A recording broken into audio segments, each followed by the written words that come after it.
So this guy's usually pretty good. Mr. Johnny Harris. Why everyone screws over the Kurds? Up in the Zagros Mountains have long lived a people called the Kurds. The They're Kurds. people with a centuries-long history of fighting back against invaders who have crossed through their lands, resisting conquest Chads? in the name of defending their shared cultural identity. Some living as nomads, a people with no friends but these mountains. Eventually, the Ottoman Okay. Empire did take over all of this territory, but even then, the Kurds maintained large amounts of autonomy and freedom in their land. Then came World War I, when the European powers defeated the Ottoman Empire and conquered all of this. The winners got together and discussed how they would carve it up between them. If you look back at old European maps, you'll see that all of this area would be labeled Kurdistan, an area where the Kurdish people lived and had some self-rule. So while drawing these lines, the British wanted to mark all of this as Kurdish territory, paving a way for an independent country for the Kurds. But the new leader of Turkey opposed this plan. He didn't want to give all of this land and resources to the Kurds. Not my land. So he pushed the European forces out of Turkey. Jesus. They gave up on this plan to give the Kurds their own land. And in the end, instead of drawing borders around the Kurds, the Europeans drew borders through them. Okay, dude. What could have been Kurdistan was now 5 different territories. The Kurds split between them. R.I.P. But at first, these were just lines on a map, and the Kurds continued to move through this region. Eventually, the Europeans left, and these became independent countries with leaders who wanted to consolidate and centralize power. So these lines hardened, restricting the Kurds' movement and their livelihood in this region. But even still, across this region, the Kurds didn't give up on their idea of someday gaining independence, self-rule, or maybe even a country of their own.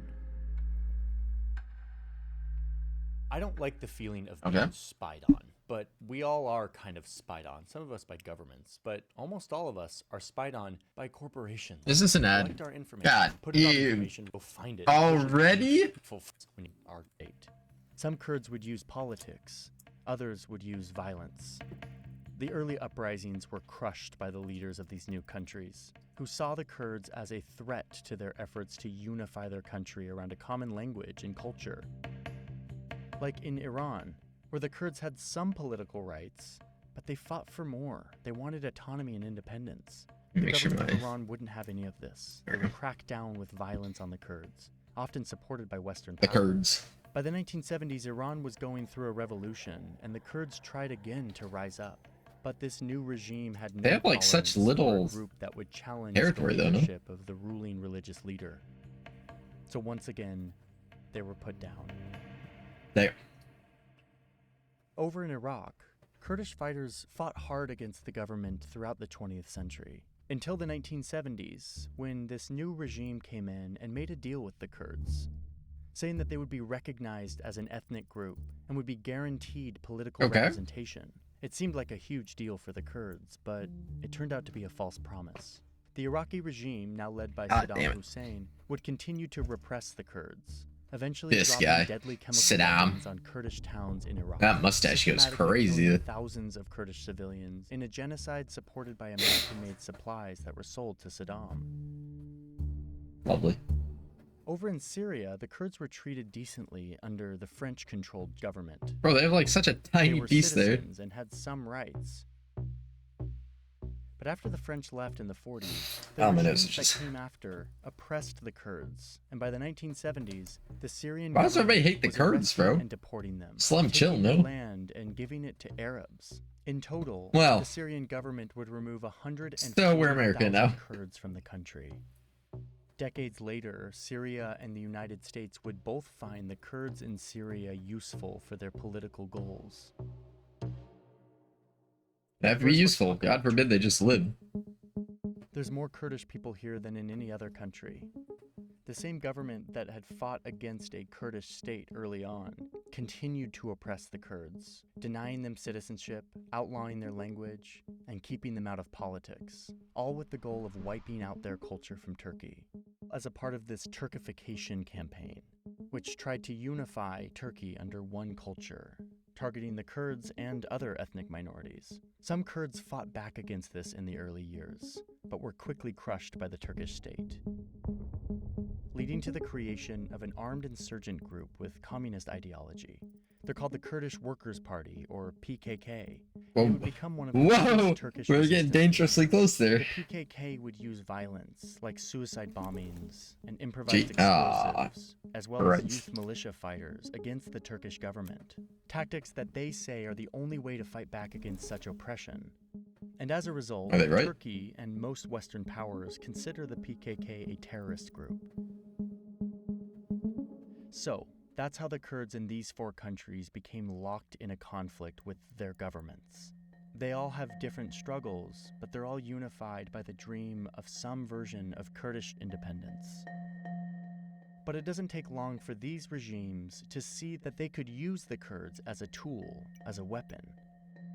One of the earliest examples of this happens at the end of World War II, when the Soviet Union sees an opportunity to gain land and access to oil by supplying and arming the Kurds in Iran, allowing them to rise up against the government and declare their own country, supported by the Soviet Union. Okay. But it didn't work. The US pressures the Soviets to leave, and now without support, the government of Iran, which is backed by the US and UK, go on to crush this movement of Kurds in their country.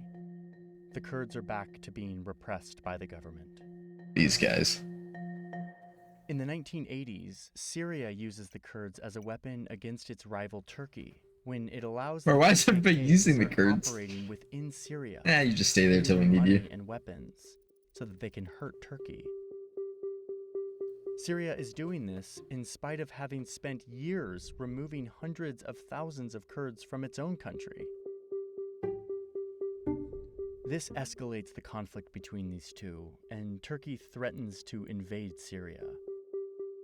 So Syria backs down and kicks the PKK out to avoid being invaded. Back to repressing the Kurds. Showing once again how the Kurds' willingness to fight can easily become a pawn in the geopolitics of the region, discarded once they aren't useful anymore. In the 1980s, Iran and Iraq both used the Kurds at the same time as a weapon to hurt each other. Alright, brother. As both countries are cracking down on Kurds in their own country.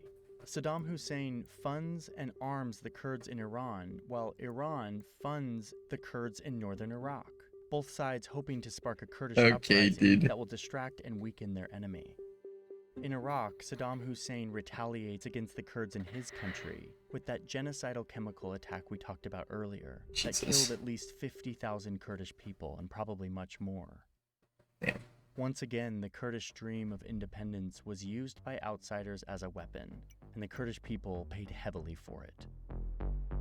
The US would get involved when, in the 90s, they would come to this region fighting against Saddam Hussein for the first time.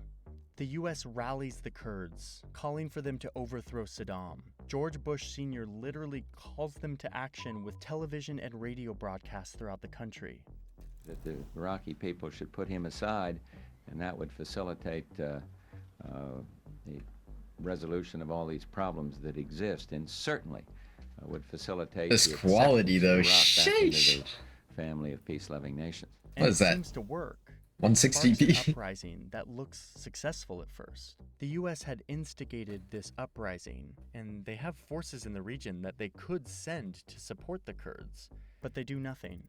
This allows Saddam to regather his forces and crush this coup. Oh my, to increase again. His oppression, ensuring that nothing like this ever happens again. Now, the US and UK do eventually step in to create this no-fly zone, meant to protect the Kurds in the north and the Shiites in the south. This gives the Kurds some autonomy over their region and protects them from further airstrikes by the Iraqi army. Soon, the US is back in Iraq. It's 2003, and the Bush administration decides to invade and remove Saddam from power. The Kurds in Iraq hope that the US presence in this region will mean finally they will get their own state. They will be independent. Probably not. They join the US in fighting against Saddam and his loyalists, battling insurgents and later against ISIS. The Kurds would even go on to hold a vote, showing that 92% of the population was in favor of independence. Jesus. But the US won't support this. worried I that it might knew it. destabilize this new Iraqi state that the US just propped up. Even when the Kurds fight on the side of the US and their interests, US support for their cause They only want to remains use you, very bro. limited. They still look the other way as Turkey bombs their towns in Iraq, hunting for the PKK. Yeah. This same pattern has continued in recent years in the country of Syria, a country that descended into civil war around 2011. This chaos looked like an opportunity for the Kurds in Syria, a chance to establish real control over what they see as a part of Kurdistan. The PKK in Turkey helps create a new Kurdish militia called the People's Protection Unit, or YPG. They seize large swaths of land in the north, and they declare self-governance. Around the same time, the terrorist group ISIS is taking huge swaths of territory in the north and east of the country, creating their so-called caliphate. And here comes the US once again, asking the Kurds for help, hoping that they will fight against ISIS on the ground for them.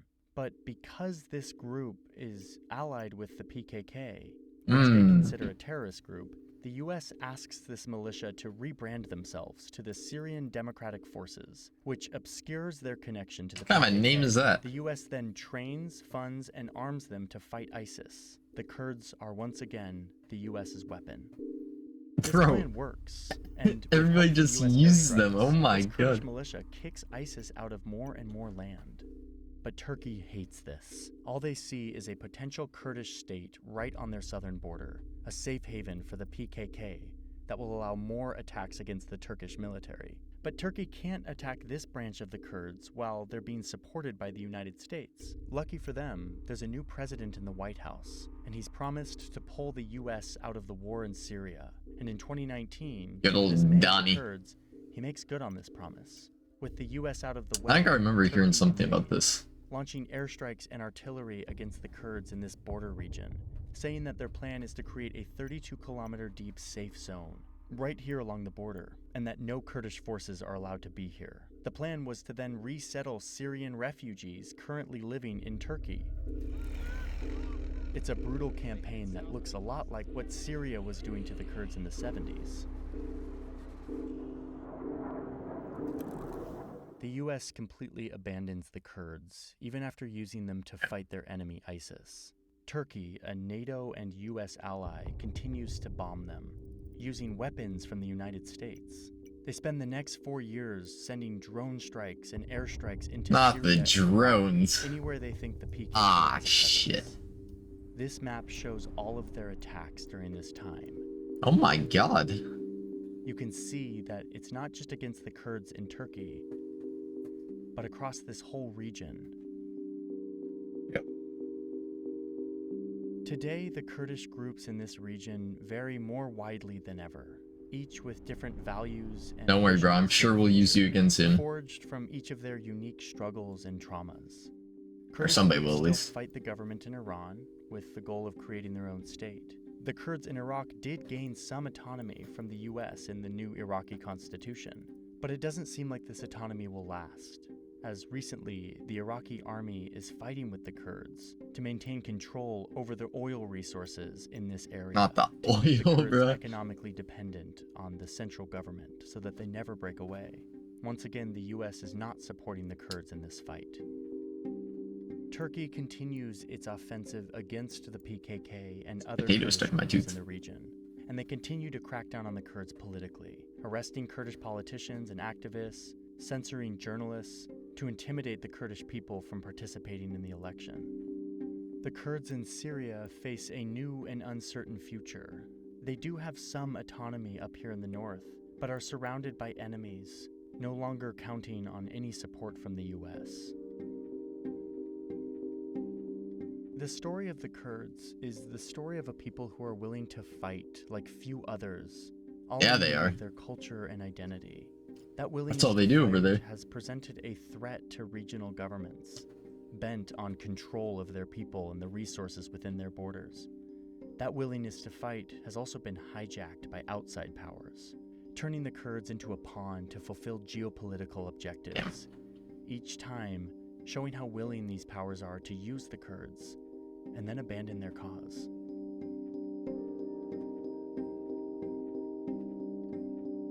Okay. That was a pretty good video. Mr. Johnny Harris.